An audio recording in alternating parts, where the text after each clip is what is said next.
Okay, what you see in front of you is a timeline of vaccines, and the only thing I really want to focus on is the year 1955, and it's called the Cutter Incident.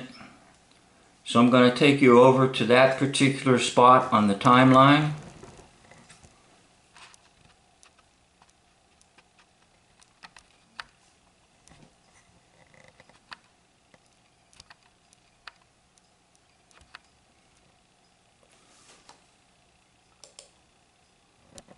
Okay, now the Cutter Incident is going to be the first major wave of shots that will occur in about 1955, and those shots are actually going to cause death and crippling and so forth, according to the report in 1955.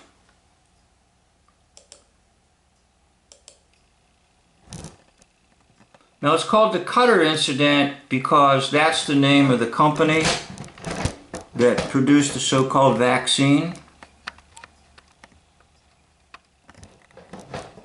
And it will send a shockwave into the land that if you receive the shot itself induces the very thing they're saying that the shot saves you from. So what will happen next is that the vaccine will be suspended until refinements can be made in the vaccine that's promoted. Now what I want to say is this, and this is a little hard to understand, but prior to the introduction of these so-called shots, there was nothing. Nothing. And anything that people thought existed was created by the media.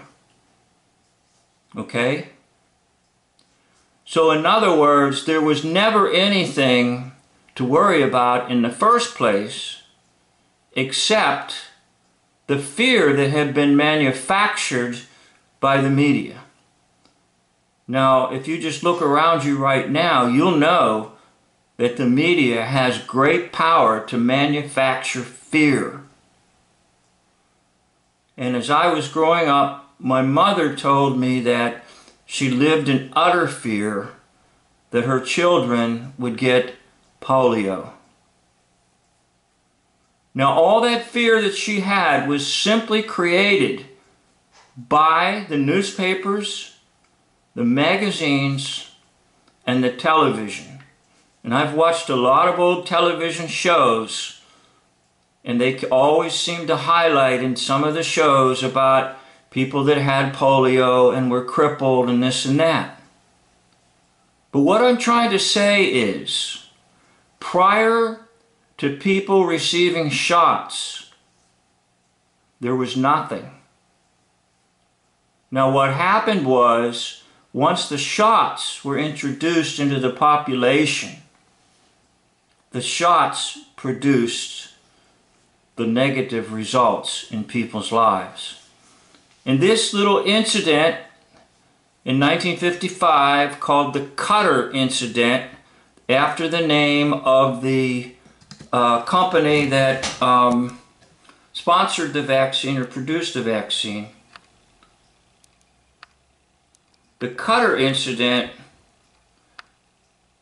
brought to the awareness of the public that the so-called shot that's going to save them is the very shot that produces the results. Now, many people have a hard time understanding this.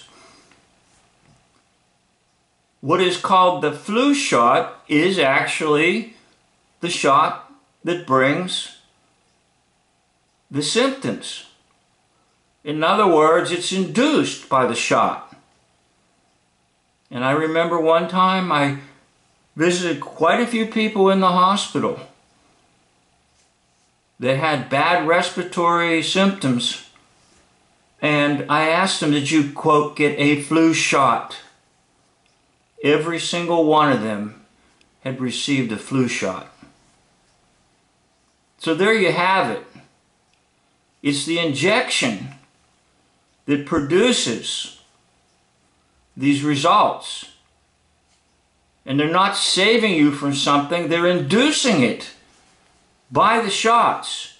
And the 1955 so-called Cutter incident brings this to your attention and to mine. So I'd like to thank you for watching, and always give your life over to God. God will protect you and help you from these so-called diseases, of which they're just basically fancy terms that they created so that they can give you some type of injection. Just trust in God for your health and your life and your well-being. Thank you for watching.